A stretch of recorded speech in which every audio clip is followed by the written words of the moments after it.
আমরা শাবান মাসের শেষ সময়ের দিকে আছি, সামনে রমাদান আসছে, সবাই একটা প্রিপারেশন নেব ইনশাআল্লাহ। তো আপনারা দীর্ঘ সময় অপেক্ষা করেছেন, এই জন্য আপনাদের সবাইকে জাযাকুমুল্লাহ খাইরান।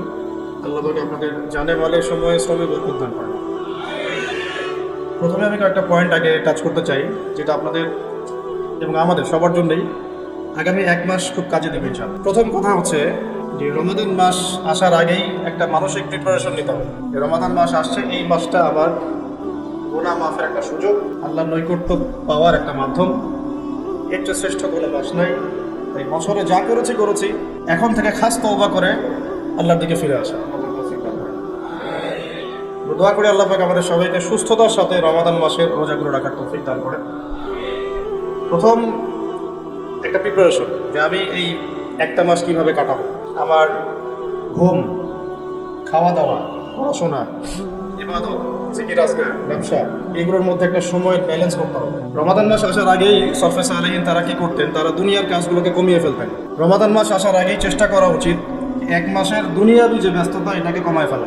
এর জন্যে যদি সম্ভব হয় বড় বড় বাজারগুলো আগে করে ফেলা উচিত, যাতে এক মাস আপনাকে দুনিয়াবি কাজের জন্য খুব বেশি ব্যস্ত হতো না। রমাদান নষ্ট করে দেয় আমাদের দুনিয়াবি ব্যস্ততা, আর লাইলাতুল কদর নষ্ট করে দেয় মহিলারা। কীভাবে? শেষ দশকে বেশি বেশি ইবাদত করার কথা, শেষ দশকে আপনি দেখবেন মার্কেট ভর্তি মহিলা দিয়ে। তো এর জন্য আমরাও দায়ী, কারণ আমরা তাদের হাতে আমাদের উপার্জনগুলো তুলে দিই এবং শেষ দশকে তারা যা ইচ্ছা তাই করে মার্কেটে গিয়ে। তো এই জন্য রমাদান নিয়ে আমার যতগুলো চিন্তা বা লেকচার আছে, এর মধ্যে এটা একটা নতুন একটা বিষয় আমার মাথায় আসছে আলহামদুলিল্লাহ, যে রমাদান আসার আগেই দুনিয়াবি যত ব্যস্ততা এগুলো কমায় ফেলা উচিত। এমনকি ঈদের যে বাজারঘাট, আমরা যে সদাই পাতি বাজারঘাট করি ঈদের, এইটাও যদি সামর্থ্য থাকে তাহলে এখনই করে ফেলা উচিত, যাতে আপনি আমি রমজান মাসে ফারেক থাকি শুধু আল্লাহর ইবাদতের জন্য। আর রমাদান মাস যে ব্যক্তি পেয়েছে কিন্তু গুনাহ মাফ করাতে পারতেছে না, তার চেয়ে হতভাগা আপনি। প্রথমে একটা প্রিপারেশন, মানসিক প্রিপারেশন, যে এই রমাদানে আমি সর্বোচ্চ সময়টা আল্লাহকে দিব। এই রমাদানে যেন আমার এক ওয়াক্ত নামাজও না ছুটে যায়। এরপরে আমি চেষ্টা করবো রমাদান মাসে জামাতে নামাজ পড়ার জন্য, যেটা আমরা অনেকে অনেক সময় করি না বা করতে পারি না। আল্লাহ পাক আমাদেরকে করার তৌফিক দান করে। পাখি যেমন সন্ধ্যাবেলা বাসায় ফেরে, ঠিক এইভাবে রমাদান মাসে আমরা আল্লাহর কাছে ফিরবো ইনশাআল্লাহ। মানে সকালবেলা পাখি বের হয়, সারাদিন কাজকর্ম করে, সন্ধ্যাবেলায় কোথায় ফেরে, এই দৃশ্য আমরা সবাই দেখি। তো রমাদান মাস আসে, বছরে আমরা বিভিন্ন দিকে চলে গেছি। কেউ নামাজ আগে পড়তেন, এখন বেনামাজি হয়ে গেছে। কেউ রমজানে ভালো ছিলেন গত রমজানে, এখন আমার আস্তে আস্তে ইমানের হালত কমে গেছে, আমল কমে গেছে। রমাদান মাসটা আসে যাতে আমরা ওই পাখিদের মতো আবার আল্লাহর কাছে ফিরে আসি। তো এই এক বছর আমরা এদিক ওদিকে চলে গেছি, রমাদান মাস এসেছে আল্লাহর কাছে ফিরে আসার সময়। আল্লাহ পাক আমাদেরকে রমাদান মাসটাকে সর্বোচ্চভাবে কাজে লাগানোর তৌফিক দান করবে। দ্বিতীয় কথা হচ্ছে, রমাদান মাসের উদ্দেশ্য হচ্ছে তাকওয়া অর্জন করা। আপনারা যদি সূরা বাকারা পড়েন, প্রথম আয়াতটাই লেখা আছে কুতিবা আলাইকুমুস সিয়াম কামা কুতিবা আলাল লাযিনা মিন ক্বাবলিকুম লাআল্লাকুম তাত্তাকুন। লাআল্লাকুম তাত্তাকুন মানে রমাদানের সওমটা তোমাদের উপর ফরজ করা হয়েছে, ঠিক পূর্ববর্তী উম্মতের উপরেও ফরজ করা হয়েছিল, তোমাদের উপর নতুন নয়, যাতে করে তোমরা তাকওয়া অর্জন করতে পারো বা তাকওয়া অবলম্বন করতে পারো। এটার ব্যাখ্যা এর আগের লেকচারগুলোতে আমি বলেছি। এমনিতে রোজা রেখে আমরা কিন্তু কিছু খাই না, পান করি না। চুপ করে খেতে পারি, খাই না। চুপ করে পানি পান করতে পারি, করি না। করি না কেন? কারণ আমি ফিল করি বা আমরা উপলব্ধি করি যে আল্লাহ পাক আমাকে দেখছেন, কেউ না দেখলেও আল্লাহ আমাকে। এই উপলব্ধিটাই হচ্ছে আপনার আল্লাহ কনসিয়াসনেস বা তাকওয়ার একটা মানদণ্ড। যেটা আমরা হালাল ছেড়ে দিচ্ছি, খাবার হালাল ছিল ছেড়ে দিলাম, পানীয় হালাল ছিল ছেড়ে দিলাম, স্ত্রী সহবাস হালাল ছিল ছেড়ে দিলাম, শুধু আল্লাহর সন্তুষ্টির জন্য, রেজামন্দির জন্য, যে আল্লাহ পাক আমাকে দেখছেন, এটা করা যাবে না। কারণ আমি এখন সওয়াইম, রোজা আছে। এই যে চেতনাটা, এই চেতনাটা যদি আমাদের জীবনের অন্যান্য ক্ষেত্রগুলোতেও বাস্তবায়ন করা যায়, তাহলেই লাআল্লাকুম তাত্তাকুন এর হক আদায় হবে। ঠিক ওই চেতনা লাগবে আমার শিক্ষাক্ষেত্রে। শিক্ষাক্ষেত্রে এমন কোনো শিক্ষা আমি অর্জন করতে পারবো না যেটা আল্লাহর বিরোধী, রাসূলের বিরোধী। কোনো শরীফ থেকে শরীফা চলবে না। কথা বোঝা যাচ্ছে কি? লাআল্লাকুম তাত্তাকুন এর একটু ব্যাখ্যা বুঝি। কেন খাই না কেন? আল্লাহ দেখছেন। কেন পানি পান করি না? এটা ফিল করি তো। কেন স্ত্রী সহবাস করলাম না? আল্লাহ না করেছেন, রোজা ভেঙে যাবে। তিনটা হালাল ছিল না হারাম? হালালই ছেড়ে দিলাম। তাহলে ওই চেতনাটা আমার দরকার শিক্ষাক্ষেত্রে। যখন আমি জ্ঞান অর্জন করবো, এমন কোনো জ্ঞান অর্জন করা যাবে না যেই জ্ঞান আমাকে আল্লাহ এবং তার রাসূল থেকে দূরে সরাই দিবে। প্রথম যে ওহীটা আসছে জ্ঞান কেন্দ্রিক, ইকরা বিসমি রাব্বিকাল্লাযী খালাক, আমরা শুধু এখান থেকে একটা মেসেজ নেই যে ইকরা মানে আল্লাহ পাক পড়তে বলেছেন। আসলে পুরো একটাকে বুঝেন। আল্লাহ পাক তার নবীকে বলছেন ইকরা বিসমি রাব্বিকাল্লাযী খালাক, ইকরা আপনি পড়ুন, বিসমি নামে, রব্বিকা আপনার রবের, আল্লাযী খালাক যিনি সৃষ্টি করেছেন। ইকরা বিসমি রাব্বিকাল্লাযী খালাক, পড়ুন আপনার সেই রবের নামে যিনি আপনাকে, আবার বলেন পড়ুন আপনার সেই রবের নামে যিনি আপনাকে। তাহলে যেই জ্ঞান আমাদেরকে আল্লাহর দিকে নিয়ে যায়, স্রষ্টার দিকে নিয়ে যায়, সৃষ্টিকর্তার দিকে নিয়ে যায়, সেটাই হচ্ছে জ্ঞান, ওটাই হলো শিক্ষা। আর যে জ্ঞান আমাকে আল্লাহ থেকে দূরে সরায়, আমাকে এইটা শিখায় যে আমি বাইরের ছেলে ভিতরে মেয়ে মেয়ে লাগে, তাহলে এইগুলো জ্ঞান নয়, এগুলোকে বলা হয় জাহেলিয়া। কি বলা হয়? যেই জ্ঞান আমাকে সুদ খেতে শেখায় এটা জ্ঞান না। যেই জ্ঞান আমাকে ধর্ষণের সেঞ্চুরি করতে শেখায় এটা জ্ঞান না। যেই জ্ঞান আমাকে বিশ্ববিদ্যালয়ে হকি স্টিক নিয়ে মারামারি করতে শেখায় এটা জ্ঞান না। যেই জ্ঞান আমাকে তাগুতের বিধান দ্বারা দেশ চালানোর জ্ঞান শেখায় এটা জ্ঞান না। এগুলোকে বলা হয় এক বাক্যে জাহেলিয়া। কি বলা হয়? এটাই ছিল আবু জাহেলের যুগের সুন্নাত। আবু জাহেলের যুগে এগুলোই চলতো। আবু জাহেলের যুগ মানে হচ্ছে ওই আইয়ামে জাহেলিয়া। আপনারা গালি দেন অনেকেই, এটা বর্বর জাহেলি যুগ ছিল। কিন্তু কেন আমরা জাহেলি যুগ বলি? কারণ ওই যুগেও শিরকের ছড়াছড়ি ছিল, যেটা এই যুগে আছে। ওই যুগেও সুদভিত্তিক অর্থনীতি ছিল, যেটা এখনকার যুগের সুন্নত, ফরজ, সুন্নত তো না, ফরজ। এখনকার যুগের ফরজ সুদভিত্তিক অর্থনীতি, এখনকার অর্থনীতির ফরজ। যে কোনো অর্থনীতির দিকে যাবেন দেখবেন সুদ ছাড়া এখানে গতি নাই, সুদ ছাড়া নড়ার জায়গা নাই। আপনি নড়তে চাইলে আমাকে ধরে ফেলবে আপনাকে। এটা সেই যুগ যে সুদ থেকে আপনি বাঁচতে চাবেন, আপনার গায়েও সুদের ছিটা ফোটা গিয়ে লাগবে। আপনি যদি বাঁচতেও চান, আপনার গায়ে গিয়ে লাগবে। ওই আইয়ামে জাহিলিয়াত মানে মাদক আর মাদক, ঠিক এই যুগের মতোই। আইয়ামে জাহিলিয়াত মানে মেয়েদের মানহানি, অবমাননা, জেনা, ব্যভিচার, পরকিয়া, ধর্ষণ, অশ্লীলতা, বেহায়াপনা, বেপরদামি। এই যুগের এই যুগে নাই? আগের চেয়ে বেশি না কম?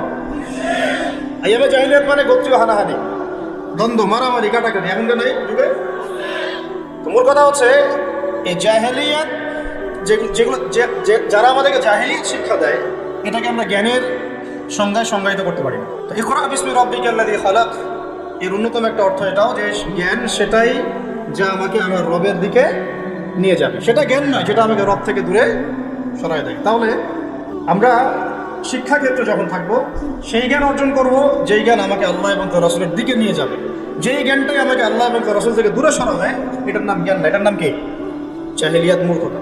এখন এখানে অনেক কথা, সব কথা মাহফিলে বলা যায় না, লম্বা করা যায় না। মূল কথাটা কি দেখেন, আমরা স্কুল পড়েছি, কলেজ পড়েছি, বিশ্ববিদ্যালয় পড়েছি, মাদ্রাসা পড়ছি, এখন আমরা তালেবে ইলম। এখন কথা হচ্ছে আমরা শরৎচন্দ্র, বঙ্কিমচন্দ্র সব পড়ে ফেলছি, ইংরেজি পড়ে শেষ করে ফেলছি, ফিজিক্স, কেমিস্ট্রি, বায়োলজি পড়ে শেষ করছি, ঠিক আছে, আমরা জিওপলিটিক্স, অর্থনীতি সব পড়ে শেষ করছি। এগুলো আমাদের সিলেবাসে ছিল তাই পড়েছি। কেন পড়েছি? কারণ সিলেবাসে ছিল। না পড়লে কি হবে? পরীক্ষা দিতে পারবো না। পরীক্ষা দিতে না পারলে কি হবে? সার্টিফিকেট আসবে না। সার্টিফিকেট না আসলে চাকরি হবে না। চাকরি না হলে বিয়ে শাদী হবে না। বিয়ে শাদী না হলে জীবনটা বরবাদ। এই তো আমাদের ফিলোসফি তো এরকম, তাই না? নিজের পায়ে দাঁড়াইতে পারলি না তুমি, নিজের পায়ে। এখন এই দুনিয়ার একটা ফিকির দিয়ে, চেতনাটা দিয়ে আমাদেরকে এই 10 থেকে 20 বছর এগুলো পড়তে হলো। আমরা পড়লাম। এখন যদি সিলেবাসের মধ্যে থাকতো নবীর জীবনী সাল্লাল্লাহু আলাইহি ওয়াসাল্লাম, যদি থাকতো কোরআনের তেলাওয়াত, থাকতো আরবি ভাষা, থাকতো কোরআনের তর্জমা, থাকতো নবী সাল্লাল্লাহু আলাইহি ওয়াসাল্লামের অন্তত 1000 হাদিস, অন্তত 1000 হাদিস, থাকতো ইসলামের কিছু ইতিহাস, থাকতো ইসলামের অর্থনীতির কিছু ভিত্তি, থাকতো আকীদা, উসুল এবং ফিকহ। এবং এগুলো না পড়লে আমি পাস করতে পারতাম না। পাস না করলে আমার চাকরি হতো না। চাকরি না হলে আমার নিজের পায়ে আমি দাঁড়াতে পারতাম না। তাহলে 16 কোটি মানুষ এগুলো শিখতো না? বুঝতে পারতেছে? শিক্ষানীতির মূল সমস্যা এখানে ইসলাম বিবর্জিত একটা শিক্ষা ব্যবস্থা চালু করা হয়েছে। আর কিছু আয়ু আর শোডাউন দেখিয়ে দেওয়া হয়েছে, কিছু টুকরা ইসলাম দিয়ে দেওয়া হয়েছে। এগুলো তো থাকলোই। টুকরা ইসলাম তো অনেক দূরের কথা। এই কোরআন রমাদান মাসে নিয়ে যদি আমরা সবাই মসজিদে কোরআনে বসে বসে এই কোরআন 30 দিনে 30 খতমও দেই, তবু কিছুই যায় আসে না। বুঝাতে পারি না। এই কোরআন নিয়ে যদি সবাই আমরা মসজিদের ভিতরে বসে থাকি, নামাজ পড়ি, তেলাওয়াত করি, তারাবি পড়ি, 30 দিনে 30 খতম দেয়, ওই জালেমদের ওই কিছু যায় আসে না। এমনকি আমাদের সমাজের অভ্যন্তরে যে কাফের, ফাসেক, মুশরিক, মুনাফিক আর মুরতাদরা আছে, ওদেরও কিছু যায় আসে না। কিন্তু কখন যায় আসবে? যদি এই কোরআনের একটা বিধান খালি বাস্তবায়ন করা যায় তো তাহলে যায় আসতো। রমজানে একটা আওয়াজ যদি কেউ তোলে, রমজানে আমরা চাই, এই রমজানে আমরা চাই অন্তত আল্লাহর কিতাবের অন্তত একটা বিধান সমাজে বাস্তবায়ন হোক। অন্তত একটা বিধান তো আছে এখানে শত শত, কত আছে? শত শত, হাজার হাজার হাজার হাজার তো পারেন নাই, পারা যায় নাই, পারবেনও না এটাও জানি। অন্তত একটা করে আপনারাই বাছাই করেন কোনটা। না আমি একটা অপশন দিলাম যে ইসলামী শিক্ষা ব্যবস্থা চালু করা হোক, ইসলামী শিক্ষা ব্যবস্থা চালু করা হোক, ইকরা বিসমি রাব্বিকাল্লাযী খালাক এর বাস্তবায়ন করা হোক। করা যায় না এটা? এই দাবি কেউ উঠাবে না।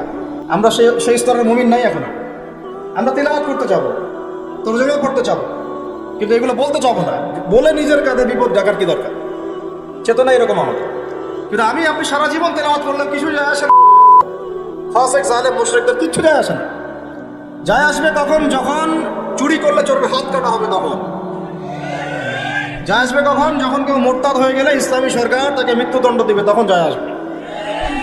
জেনা করলে যখন 100 বেত্রাঘাত করা হবে তখন যায় আসবে।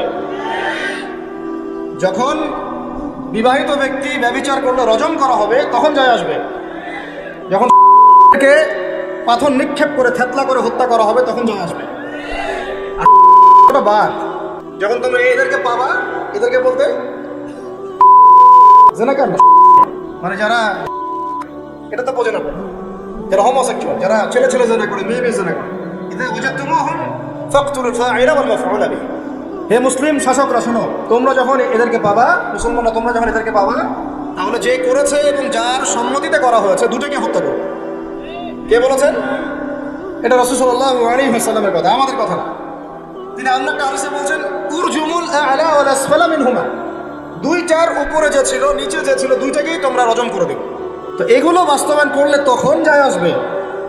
আপনি রমাদানে কোরআন করলেও আসলে আদতে গ্লোবাল প্রেক্ষাপটে, বৈশ্বিক প্রেক্ষাপটে জালেমদের, মুশরিকদের, মুনাফিকদের, কুফফারদের কিছু যায় আসে না। কিন্তু অ্যাটলিস্ট শুরুটা হোক কোরআন থেকে। এই বলে আবার পড়াও ছেড়ে দিব এমন তো না। শুরুটা হোক অন্তত কি থেকে? কোরআন থেকে। তাকওয়ার কথা বলতে গিয়ে অনেক ঢুকে যাচ্ছে ভিতরে। আমাকে একটা কনক্লুশনে আসতে হবে। রমাদান যে তাকওয়ার শিক্ষা আমাকে দিচ্ছে রোজা রাখা অবস্থায়, ওই তাকওয়ার শিক্ষাটা আমাকে শিক্ষা ক্ষেত্রেও রাখতে হবে। আমাদের বাচ্চাদেরকে, ওই যে বাচ্চাটাকে দেখে মনে পড়লো, আমাদের বাচ্চাদেরকে এমন কোনো শিক্ষায় শিক্ষিত করা যাবে না, একেবারে হারাম করে ফেলতে হবে নিজেদের উপরে। যে এই বাচ্চারা যদি বড় হয়ে বলে বাবা আমি তো ছেলে না, আমার মনটা মেয়ে মেয়ে করে। কি ভয়ঙ্কর একটা সমাজ সামনে আসতে যাচ্ছে, আপনারা কি কল্পনা করতে পারতেছেন? এটা জাস্ট একটা টোকা দিয়ে দেখলো মুমিনদের ইমানের কি অবস্থা। আকাঙ্ক্ষা কি, এজেন্ডাটা কি? এজেন্ডাটা হচ্ছে বাংলাদেশের মতো কান্ট্রিগুলোতে সরকারিভাবে বৈধ করে ফেলা। এটা হচ্ছে একটা এজেন্ডা। আর এটা এই এজেন্ডা সরকারের না, এই এজেন্ডা হচ্ছে কিছু সুদ ভিত্তিক এনজিও। একদম খোলামেলা বললাম আমি, এজেন্ডা হচ্ছে কিছু কিসের? সুদের মহাজনদের। এই কিতাবে আল্লাহ রাব্বুল আলামিন বলেছেন যে ব্যক্তি সুদ খায় আর যে সুদ ছাড়ে না, সে যেন আল্লাহ এবং তার রাসূলের সাথে যুদ্ধ করছে। হাদিসের মধ্যে নবীজি বলছেন যে ব্যক্তি 1 দিরহাম সুদ খাবে সে যেন 36 বার জেনা করলো। আর একবার জেনা করলে এই কিতাবের মধ্যে আসে সূরা নূরের 2-3 নম্বর আয়াতে 100টা লাঠি, 100 বেত্রাঘাত, 1 বছরের নির্বাসন। একবার করলে কি? যুবক যুবতীরা ভালো করে শোনেন, কারণ আপনাদের তো মানে উঠতি বয়স, পাপ ইসলাম এখন বেশি। আল্লাহ রাব্বুল আলামিন এই কিতাবে বলেছেন সূরা নূরের মধ্যে, চোখ তো এমনি নিচু করো, তারপরেও যদি কেউ করে ফেলে নাউযুবিল্লাহ, 100 বেত্রাঘাত জনসমক্ষে এবং 1 বছরের জন্য এই এলাকা থেকে বের করে দেওয়া। একবার করলে। কয়বার ভাই? আর নবীজি বলছেন যে 1 দিরহাম সুদ যে খায় সে 36 বার জেনা করলো। কোরআন এক জায়গায়, হাদিস এক জায়গায়, সমাজ এক জায়গায়, বিশ্ব রাষ্ট্র এক জায়গায়। এগুলো এগুলো কখনো ম্যাচ করে না। এখন কথা জাস্ট বলে দেই, কারণ আল্লাহর কাছে আমাদেরকে দায়মুক্ত হতে হবে, বা অ্যাটলিস্ট ওজোর পেশ করতে হবে যে আল্লাহ পাক আমরা বলেছি, শুনে নাই, মানুষ শুনে নাই, আমরা বলেছি। ওই হাদিসের কিতাবেই আছে, নবী সাল্লাল্লাহু আলাইহি ওয়াসাল্লাম বলেছেন, আপনারা সবাই হাদিসটা জানেন, আমি শুধু মনে করাই দিচ্ছি।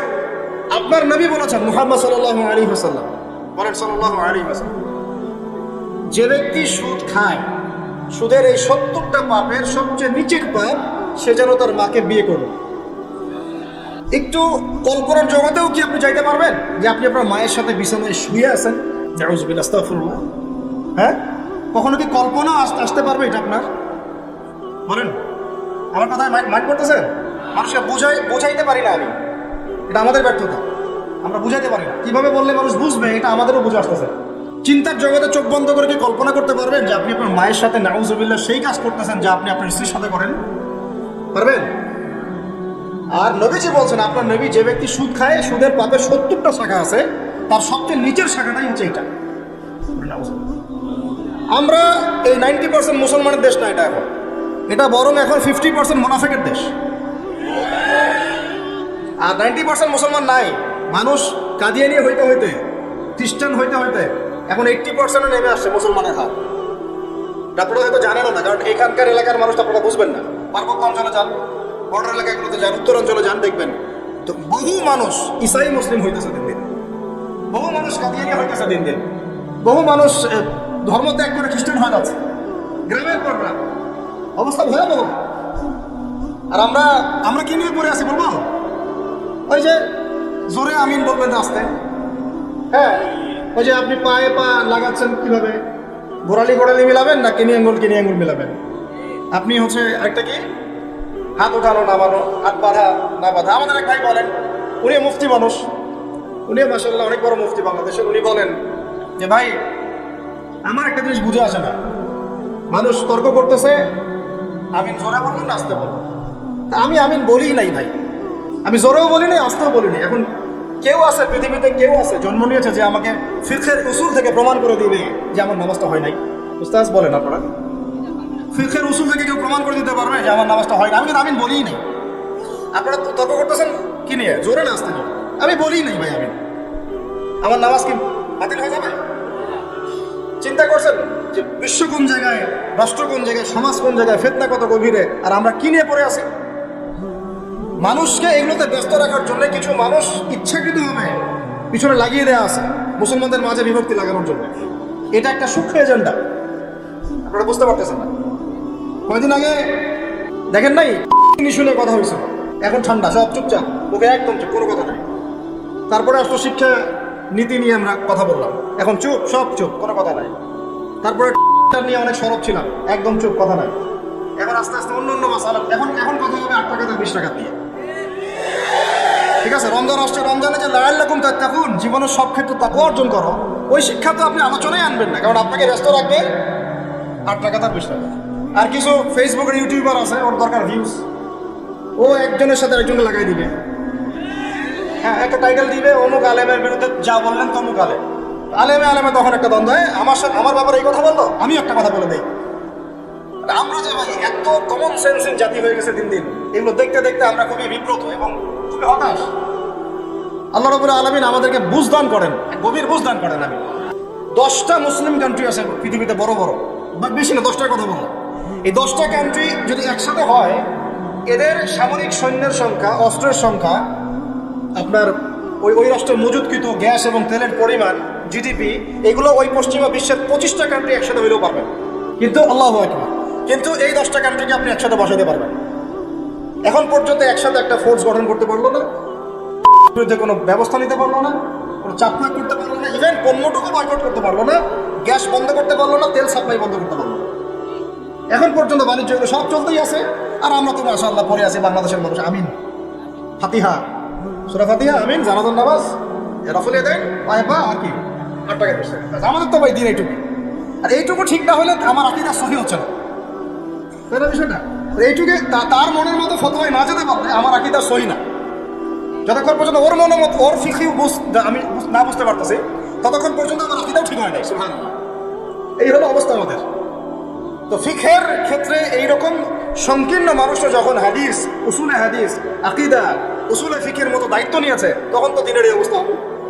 ওই দিকে যাচ্ছি না, আপনারা বুঝবেন না, ওলামায়ে কেরামদের সাথে আমাদের কথাই বলে। এর কথা হচ্ছে বড় বড় এজেন্ডাগুলোকে বাদ দিয়ে আমরা এগুলো নিয়ে ব্যস্ত হয়ে আছি। ওই ভাইয়ের কথা বলছে, সে বলছে যে ভাই আমি ওই হাত বাঁধা নিয়ে যে গন্ডগোলটা করে, উপরে আর নিচে ইত্যাদি ইত্যাদি, তো বলছে ভাই আমি হাত বাঁধি না। শোনার পর থেকে আমি হাত বাঁধাই বন্ধ করে দিচ্ছি। এখন হাত কেউ যদি না বাঁধে নামাজে, তার নামাজটা বাতিল হয়ে যাবে, উসুল থেকে আমাকে প্রমাণ করে দিতে পারবেন? তাহলে বুঝেন আমরা কোন কোন বিষয়ে ব্যস্ত আছি। ফেসবুক ইউটিউব বন্ধ করেন, পত্রিকা পড়েন, বিশ্বের মিডিয়াগুলো রিসার্চ করেন। আর এখনকার বিশ্বের বড় বড় মিডিয়াগুলো কিন্তু ওরা নিয়ন্ত্রণ করে। তাই আমাকে ভালো করে অ্যানালাইসিস করতে হবে কোন মিডিয়া থেকে আপনি তথ্য নিচ্ছেন। ওরা যদি আমার একটা মূলনীতি মেনে চলে, ওরা যদি কাউকে বলে এ মিথ্যাবাদী, ধরে নেবেন সে সত্যবাদী। বুঝতে পারেন? ওরা যদি কাউকে বলে অমুক মুসলিম সন্ত্রাসী, বুঝে নেবেন এই মুসলিম জান্নাতে যেতে পারে ইনশাআল্লাহ। ওরা যদি কোনো মুসলমানকে বলে এরা মৌলবাদী, বুঝবেন এরাই পাক্কা মুসলমান। ওরা যদি কোনো দেশকে বলে এরা মোল্লা, বুঝবেন এরাই পাক্কা মুসলমান। মানে এটা সেই যুগ যে সত্যকে মানুষ মিথ্যা বানাবে, মিথ্যাকে কি করবে? সত্য বানাবে। এটা কিতাবুল ফিতান পড়েন, বুঝবেন। এদেরকে আমি এইভাবে মানদণ্ড রেখে দিয়েছি। যদি বলে অমুক খারাপ, বুঝবেন ভালো না, ও ভালো। যদি বলে অমুক শান্তিতে নোবেল পাইছে, বুঝবেন এই বেটা বদের হাড্ডি। বুঝতে পারছেন? ওই যে মিয়ানমারের একজন দিয়েছিল নোবেল, মনে আছে? হাজার হাজার মানুষকে মারলো, পরে দিল শান্তিতে নোবেল। কি বুঝেন নাই? হাজারটা মানুষকে মারার পরে ওকে দিল কিসে নোবেল? আরেকজনকে দিয়েছে অর্থনীতিতে নোবেল। সে বাংলাদেশের সুদ চালু করছিল। কি চালু করছিল? বাংলাদেশের গভর্নমেন্ট আমার এটা বুঝে ফেলছে, বুঝে ওকে আর স্পেস দেয়নি, আলহামদুলিল্লাহ। এখন ও গিয়ে আমেরিকার যারা প্রভুর আছে তার পা ধরা শুরু করছে, আমাকে একটা স্পেস দাও। সে কয়েকদিন পর পলিটিক্যাল পার্টিও গঠন করবে, দেখে নিও। এরকম প্ল্যানেও আছে, যেগুলো যারা ঊর্ধ্বতন কর্তৃপক্ষ তারা বুঝতেছেন, সবাই বুঝবেন না, সবাই না বুঝলেও চলবে। শিক্ষিত মানুষও যদি বোঝেন, আলহামদুলিল্লাহ যথেষ্ট হচ্ছে। এখন মূল কথা আসি ভাই, অনেক ভিতরে চলে যায়, রাত অনেক গভীর হচ্ছে। আর আমাদের একটা বড় হায়াত খেয়ে ফেলতেছে ঢাকার রাস্তাঘাট। ঢাকার রাস্তাঘাট আমাদের জীবনে একটা বড় হায়াত খেয়ে ফেলতেছে। 3 ঘন্টা 4 ঘন্টার ট্রাফিক জ্যাম আমাদের ডেইলি রুটিন হয়ে গেছে। কথা একটা আসলে বলে ফেলি, ট্রাফিক জ্যামে যদি পড়েন, ওই সময় তাসবিহ তাহলিলগুলো করবেন বেশি বেশি। ওই সময় বসে বসে একবার কোরআন তেলাওয়াত করে ফেলবেন, একটা লেকচার রেডি করে ফেলবেন, একটা বই পড়ে ফেলবেন, সময়টা কাজে লাগাবেন। আজকে ট্রাফিক জ্যামে বসে আমি যা দেখলাম, আপনাদের শুনলে চোখ ছানা বেড়া হবো। ট্রাফিক জ্যামে গাড়ির ভিতরে গান ছেড়ে দিয়ে নাচানাচি করতেছে। মানুষের কি অবস্থা! আমি বলি না, এমনি বলি না যে Dhaka the city of Akhiruzzaman. এখানে এমন কোনো পাপ নাই যেটা হচ্ছে না, এমন কোনো পাপ নাই। সুদ চরমে, সুদ চরমে, দুর্নীতি চরমে, ক্ষমতার একটু দাপট আছে, একদম মাজলুমের উপর যা জুলুম হচ্ছে, জুলুম করতে কেউ বাদ রাখি না। এমনকি দেখা যায় রাস্তার যে মিসকিন ফকির, ওরাও বিশ্বাস করা যায় না ওকে টাকা দেওয়া যাবে কি যাবে। হিজরা ছিল না, অপারেশন করে হিজরা হয়েছে, যাতে সারা জীবন কোনো কাজ করা না লাগে। তারপরে আপনাকে এসে বলবে হাত নাই, ভিতরে একটা হাত আছে, আপনি দেখতে পারতেছেন। পা ইচ্ছা করে একটা অপারেশন করছে, যাতে সারা জীবন একটু খোলায় খোলায় হাঁটতে হয়, কোনো কাজ করা না লাগে। আমি এমনও দেখছি একটা বাচ্চাকে নিয়ে শোয়া রাখছে রোদের মধ্যে। আমি গিয়ে বললাম যে কি হয়েছে বাচ্চা? অসুস্থ। তো মায়া দয়া করে আমরা তো কিছু দান করে দিয়ে আসলাম। পরে আমাকে আরেক ভাই বলতেছে, ভাই আপনি কি করলেন? কেন, কি হয়েছে? কি করবে জানেন? এই বাচ্চা তো অসুস্থ না, এই বাচ্চাকে ঘুমের ওষুধ খাওয়াইছে। ওই বাচ্চাকে ঘুমের ওষুধ খাওয়াইছে, রোদে সময় রাখছে, মানুষকে দেখাবে অসুস্থ, টাকা দেন। টাকা নিয়ে ওটা যে টাকাটা দিন শেষে হবে এর একটা অংশ দিবে ওই বাচ্চার বাপকে আর মাকে। ওই বাচ্চা তো নিজেরও না। বুঝতে পারলাম বিষয়টা? এত বুদ্ধি বাঙালির মাথায়, সুবহানাল্লাহ। তো এই ঢাকা শহর থেকে সবচেয়ে আগে বিদায় নিয়েছে বিশ্বাস, তারপর বিদায় নিয়ে চলে গেছে আমানতদারিতা। উপর থেকে নিচ পর্যন্ত খালি খেয়ানত আর খেয়ানত, যেখানে যাবেন খালি খেয়ানত। এখানে অমুক এতটুকু না দিলে কাজ হয় না, ওই টেবিলে তল দিয়ে এতটুকু না দিলে কাজ হয় না, ফাইল নড়ে না, কাজ হয় না। আর এখানে এইসব জায়গায় এমন কিছু মানুষকে বসানো হয়েছে, সুবহানাল্লাহ, দাড়ি টুপি পাখির জুব্বা দেখলেই ওদের মনে চুলকানি শুরু হয়েছে, চুলকানি শুরু হয়েছে। আমাদের মতো মানুষদেরকেও দেখা যায়, আমাদের মতো মানুষদের স্ত্রীরা যখন যায় কোনো কাজে, জরুরি কোনো কাজ, এনআইডি কার্ড করতে হবে ইত্যাদি ইত্যাদি, মানে পারলে বোরখাটা খুলে দেখবে কি আছে বেরিয়ে। এতই তোর এত ছোট লোক, এতই তোর এত ছোট লোক, তো সুযোগ পাইলে হাতছাড়া করতে চায় না। পরে আমরা যখন গিয়ে চার্জ করি তখন বলে হুজুর ভুল হয়ে গেছে, মাফ করে। মানে মগের মূল্য পাইছে অনেকে।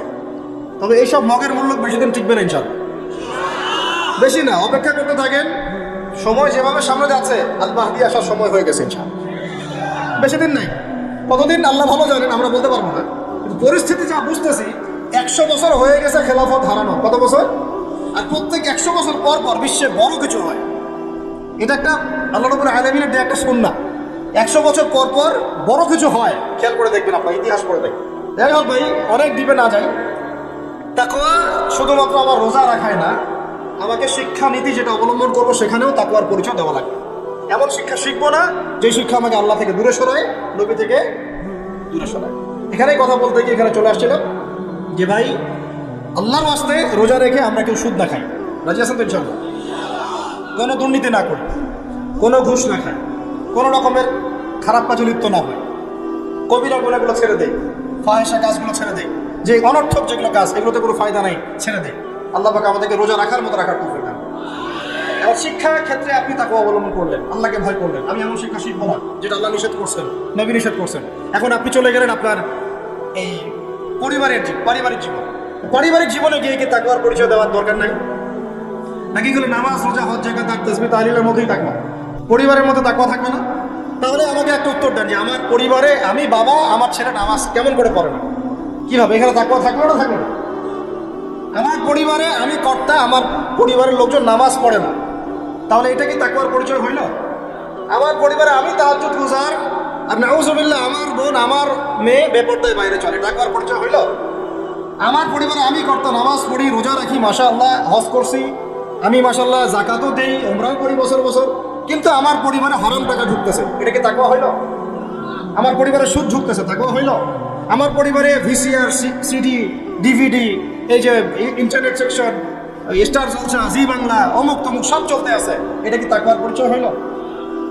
আমার পরিবারের মধ্যে আমার ছেলে মেয়েরা কিশোর গ্যাংয়ে যোগ দিচ্ছে, তাকওয়ার পরিচয় হইল? টিকটক জেনারেশন হয়ে গেল, এটা কি তাকওয়ার পরিচয় হইল?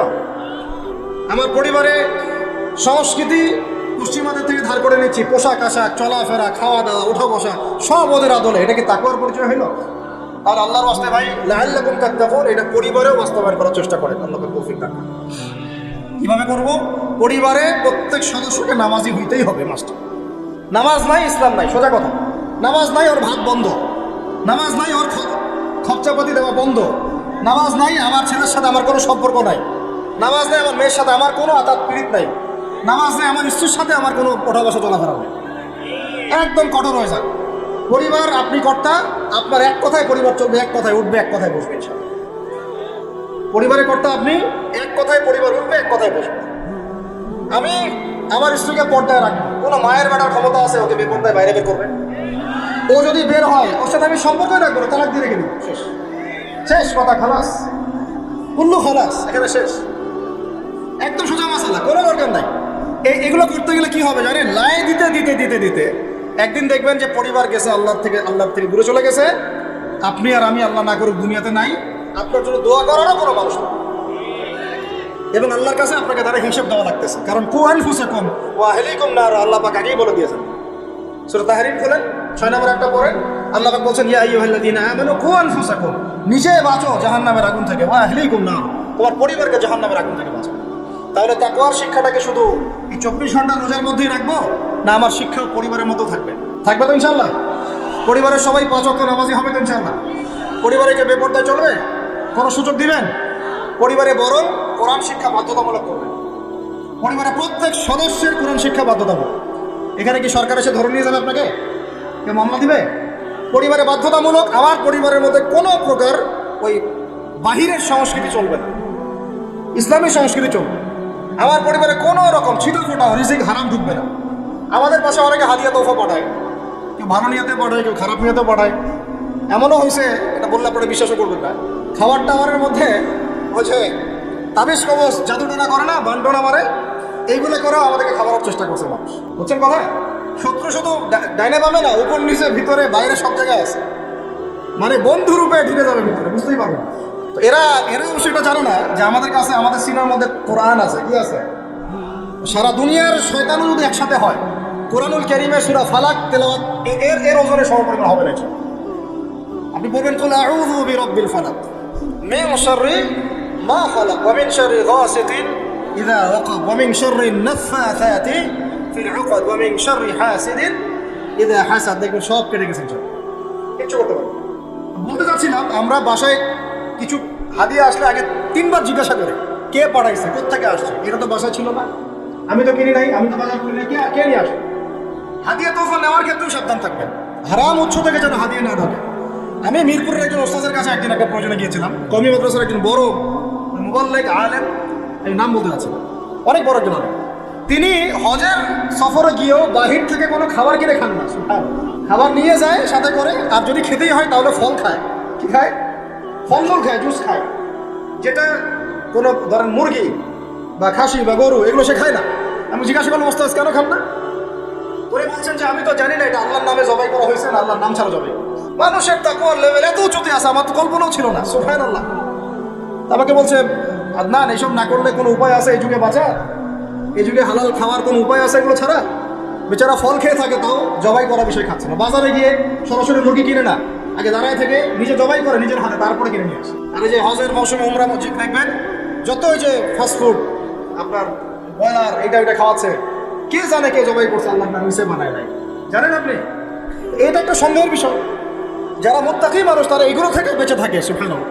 যদি এটা মাসালা নিয়ে ওলামা ইকরামদের মধ্যে ইখতিলাফ আছে, আমি বলতে চাচ্ছি ওনার একটা মিসাল দিলাম যে এরকমও তাকওয়াবান মানুষ বাংলাদেশে আছে যে একটা খাবার মুখে ঢুকাবে তাদেরকে জিজ্ঞাসা করে এই খাবারটা আসছে কোথায়। আমরা পরিবারের মধ্যে কি হারাম ঢুকাবো ভাই? তওবা করা যায় যে আমরা জীবনে কোনোদিন সুদ খাবো না ইনশাআল্লাহ।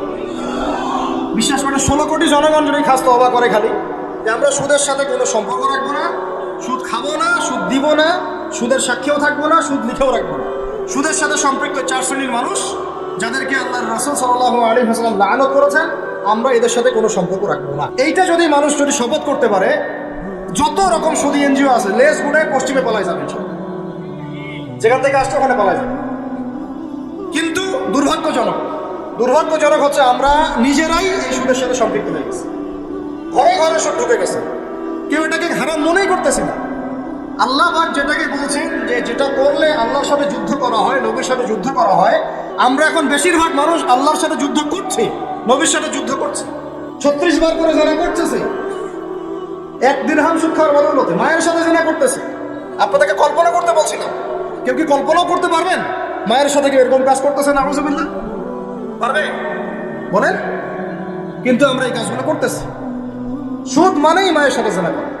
যুবক ভাইদেরকে বলতেছে রিজিক আল্লাহ দিবে ইনশাআল্লাহ। কে দিবে? রিজিকের ফয়সালা জমিনে হয় না, হয় আসমানে। আপনার কয়টা বাচ্চা হবে, কার সাথে আপনার বিবাহ হবে, কত বছর আমরা পৃথিবীতে থাকবো, কি খাবো না খাবো, মানে আমার এলেমও কিন্তু রিজিকের অন্তর্ভুক্ত। দিনের খেদমতে আমরা কতটা কি করতে পারবো সব তাকদিরে লেখা হয়ে গেছে আমাদের সৃষ্টির 50,000 বছর আগে। কত বছর আগে? ব্যাস। এটা দুনিয়াতে রিজিক লেখা হচ্ছে না, আসমানে রিজিক হচ্ছে, আসমানে। এই যে লাইলাতুল কদর আসতেছে, এখানে আবার ভাগ্য নবায়ন হবে, 1 বছরের বাজেট পেশ হবে। আর লাইলাতুল কদর তো আমরা মার্কেটে শেষ করে দিই, মার্কেটে করি না শেষ দশকে বাইরে যাওয়া একদমই যাবে না। প্রথমের দিকে যাও টুকটাক যান, শেষ দশকে মসজিদে থাকবেন ইনশাআল্লাহ। বেশি সময় পারলে ইতিকাফ করবো, না পারলেও বেশি সময় মসজিদে থাকবেন ইনশাআল্লাহ।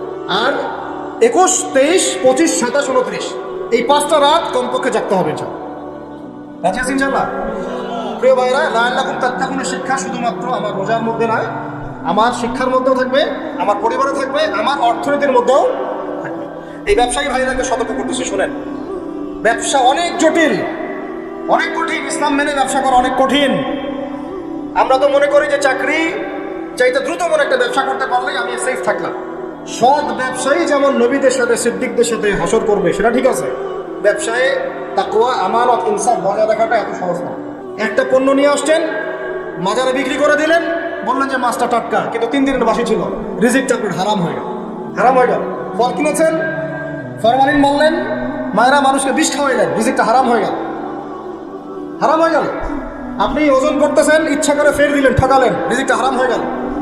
আবু হানিফা রাহিমাহুল্লাহ সেই বিখ্যাত ঘটনা আপনারা জানেন কিনা?